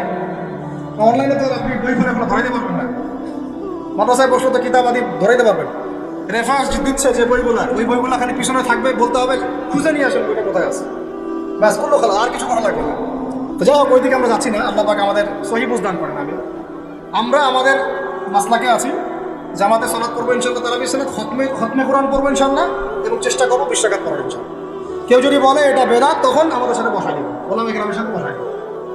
মনে রাখবে, উসমান রাদিয়াল্লাহু আনহু যদি 2টা আজান দিতে পারেন জুমার, আমি আবু দাউদ দিতে কোনো সমস্যা নেই। ওমর ইবনে খাত্তাব যদি 20 রাকাত তারাবি পড়তে পারেন নিজে, আমার মতো হাজার হাজার মানুষের পড়তে কোনো সমস্যা নেই। আমরা সাহাবীদের চেয়ে বেশি দিন বুঝি না। মা আনা আলাইহি ওয়া আসহাবি আল-ইয়াউম আলাইকুম বিসুন্নতি ওয়া সুন্নতি খুলাফায়ে রাশিদিন মাহদিয়িন মিন বা'দি। এই হাদিসগুলো শোনাই দিবেন। আল্লাহর রাসূলের সুন্নাহ যেমন আমরা ফলো করব, সাহাবীদের সুন্নতও ফলো করতে হবে। এটা বোঝা যাচ্ছে কি? সাহাবীরা হচ্ছে মানদণ্ড আমাদেরকে, নবীকে পাওয়ার মানদণ্ড কারা? সাহাবীরা। সোজা কথা, এটা নিয়ে তো বাহাসের কিছু নাই। সাহাবীদেরকে বাদ দিয়ে আপনি নবীকে মানতে পারবেন কিভাবে? বলেন বলেন। আব্দুল্লাহ বিন ওমর, আব্দুল্লাহ বিন মাসউদ রাদিয়াল্লাহু আনহু আজমাইন, আবু বকর, ওমর, ওসমান, আলী রাদিয়াল্লাহু আনহু আজমাইন, তাদের চেয়ে কি আমরা ইসলাম বেশি বুঝবো? কখনো এটা সম্ভব? তাদের মধ্য দিয়ে আমরা নবী সাল্লাল্লাহু আলাইহি ওয়াসাল্লামকে অনুসরণ করবো, ব্যাস, সিম্পল। এটা হলো খায়রুল কুরুন। আল্লাহ পাক আমাদেরকে কথাগুলো দিলের কান দিয়ে বোঝার তৌফিক দান করে। 6 নম্বর কথা হচ্ছে ভাই, রমজান মাসে বেশি বেশি মানুষকে ইফতার করাবেন, রাজি আছেন তো ইনশাআল্লাহ? 7 নম্বর, রমজান মাসে সমস্ত ফরজিয়াত আদায় করবো, স্পেশালি নামাজের সাথে যাকাত। নামাজের সাথে ওই যে ব্যবসায়ীদের কথা তো বলছিলাম, বহু ব্যবসায়ী আছেন আপনারা, মিলসের মালিক, ফ্যাক্টরির মালিক, ইন্ডাস্ট্রির মালিক, জাকাত দেন না। হিসাব করে বের করেন জাকাত কত টাকা। একজনের জাকাত দিয়ে একটা গ্রামের মানুষকে খাওয়ানো যাবে? এই জাকাত না দিয়ে কবরে যায় না আল্লাহর হস্তে। সাপ ঠকাবে, সাপ কি ঠকাবে? গলায় এসে সাপ পেঁচাই দিবে আল্লাহ পাক। সূরা তাওবায় আছে, আমি এমনি বলছি। সূরা তাওবায় না নাকি অন্য একটা জায়গা ভুলে গেল, রেফারেন্সটা বলতে পারে, আমি পরে চেক করে দেখবো চল। আরেক সরি, সূরা তাওবায় আছে এই সম্পদগুলোকে গলানো হবে। কি করা হবে? গলানো হবে। গলায় যে মুখে, পিঠে, গায়ে সব জায়গায় শেক দেওয়া হবে। আর সম্ভবত হাদিসে আছে যে গলার মধ্যে সাপের আকার ধারণ করবে, কপালে চুমুক মারবে। হ্যাঁ, সূরা তাওবায় না এটা? সূরা তাওবায়, ঠিক আছে। এই যে স্মার্টফোন ব্যবহার করার এটা কুফর। রেফারেন্স জীবনে ভুল হইতো না আমাদের। এই যে স্মার্টফোন, হোয়াটসঅ্যাপ, টেলিগ্রাম এসব চেক করতে করতে অবস্থা আছে। তারাবে যারা ওলামায়ে কেরাম তাদের উচিত, আমাদের নিজেদেরকে নসিহত করতেছি আমরা আর কি, যতটা পারেন ডিভাইস থেকে দূরে থাকতে হবে। নাহলে কোরআন ভুলে যাচ্ছি, হাদিস ভুলে যাচ্ছি। এটাও একটা এজেন্ডা হতে পারে। আল্লাহ পাক আমাদেরকে বোঝার তৌফিক দান করে। কটা বলছি? 7টা নাকি? আর 3টা বলি। 3টা কাজ করবেন রমজান মাসে। সেটা হচ্ছে রমাদান মাসে যদি সম্ভব হয়, আল্লাহ পাক যদি সুযোগ দেন, যদি সম্ভব হয়, বাইতুল্লাহ জিয়ারত করে আসতে পারেন। আল্লাহ পাক তৌফিক দেন। আর এখানে আমরা এই রমজান মাসে উমরা করার একটা ব্যাপক ফজিলত আছে। আল্লাহ রাব্বুল আলামিন আমাদের সবাইকে জিয়ারতের তৌফিক দান করেন, এবং যারা এখনো সামর্থ্যবান হন নাই, সামর্থ্য আল্লাহ পাক দান করেন। যারা নিয়ত করেছেন, আল্লাহ পাক তাদেরকে হজ্জে মাবরুর করার তৌফিক দান করেন। আল্লাহ রাব্বুল আলামিন তার ঘরে আমাদের সবাইকে হজ করার তৌফিক দান করেন, এবং হজ করার মতো করার তৌফিক দান। 9 নম্বর হচ্ছে রমজান মাসে আমরা ফরজের পাশাপাশি নফল, সুন্নত, মুস্তাহাব আমলে গুরুত্ব দিব। শুধু ফরজের উপর থাকবো এটা না, নফল, সুন্নত, মুস্তাহাব বেশি বেশি বাড়াই দিব। প্রত্যেকটা কাজ করার আগে দেখবো সুন্নাহ মাফিক হচ্ছে কিনা। এই কাজগুলোর শক্ত করে ধরার জন্য রমজান হচ্ছে শ্রেষ্ঠ মৌসুম। আল্লাহ পাক তৌফিক দান করেন, আমিন।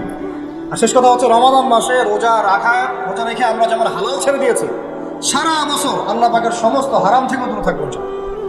এটাই রমজানের মূল শিক্ষা। মূল শিক্ষাটা কি জানেন? রমজান মাসে রোজা রেখে যে আমরা হালাল ছেড়ে দিয়েছি, এটা যেন সারা বছর অব্যাহত থাকে। সারা বছর যেন আমরা হারামে লিপ্ত না। রোজা রেখে হালাল ছেড়ে দিয়েছি না, খাওয়া পান করা স্ত্রী সহবাস ছেড়ে দিয়েছি না, রোজা রেখে হালালও ছেড়ে দিলাম। সেই রোজাদার কি হারামে যেতে পারে? বলেন, সেই রোজা রেখে তাহলে মেয়ের সাথে কথা বলতে পারে, সুদ খাইতে পারে, ঘুষ খাইতে পারে, জেনা করতে পারে। যেহেতু রোজা রেখে আমরা এগুলো করছি না, এই শিক্ষাটাকে আমরা যেন সারা বছর ধরে রাখতে পারি, আল্লাহ পাক এই তৌফিক আমাদের সবাইকে দেন। আল্লাহ রাব্বুল আলামিন আমাদের সবাইকে আসন্ন রমাদানের সুস্থতার সাথে এই কাজগুলো করার তৌফিক দান করেন। রমজানের যে মূল শিক্ষা, লাআল্লাকুম তাত্তাকুন, এই তাকওয়াকে জীবনের সর্বক্ষেত্রে বাস্তবায়ন করার তৌফিক দান করেন। আল্লাহ পাক ওলামায়ে কেরামদেরকে দীর্ঘ নেক হায়াত দারাজ করেন, এবং আমাদের জাতির মধ্যে আল্লাহ পাক শান্তি শৃঙ্খলা দান করেন। আল্লাহ পাক আমাদেরকে ওমরের মতো শাসক দান করেন। আল্লাহ পাক আমাদের ব্যবসায়ীদের মধ্যে সৎ ব্যবসায়ী দান করেন। আল্লাহ পাক আমাদেরকে ইসলামী সংস্কৃতি মেনে চলার তৌফিক দান করেন।